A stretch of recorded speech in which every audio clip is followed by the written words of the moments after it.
Bonjour, bienvenue à cette séance de révision sur l'intégration Monte-Carlo.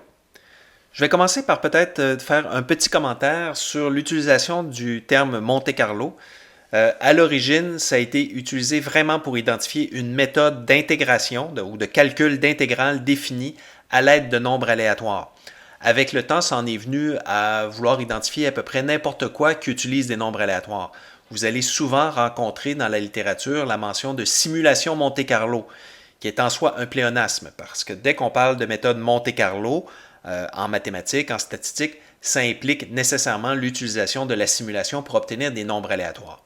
Si vous voulez mon avis, je crois que souvent le terme simulation Monte-Carlo est utilisé pour faire un petit peu plus savant que juste utiliser le terme simulation.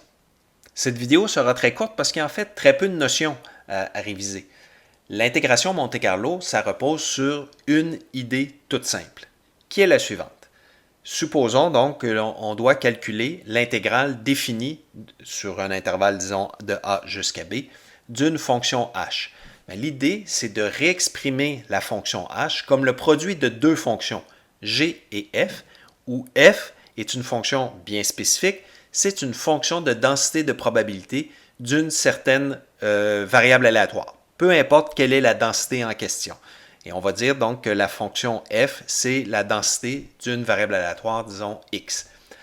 Une fois qu'on a réécrit notre intégrale comme l'intégrale du produit des fonctions g fois f, ce que l'on a, c'est, par définition, l'espérance d'une fonction g de la variable aléatoire x. Et ça, ce sont des notions que vous devriez connaître de votre cours de probabilité. Donc, notre intégrale s'écrit comme l'espérance d'une fonction g.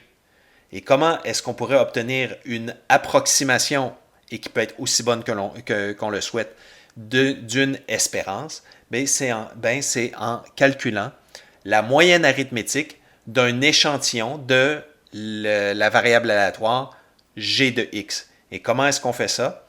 On calcule des réalisations de la variable aléatoire x, on leur applique la transformation g et on calcule la moyenne arithmétique de ces nouvelles réalisations.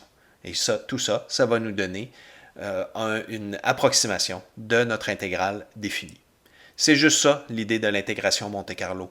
Ensuite, tout le secret repose dans l'idée de comment est-ce qu'on peut bien faire ressortir la fonction f. Puis en fait, il y a un cas tout simple qui existe tout le temps.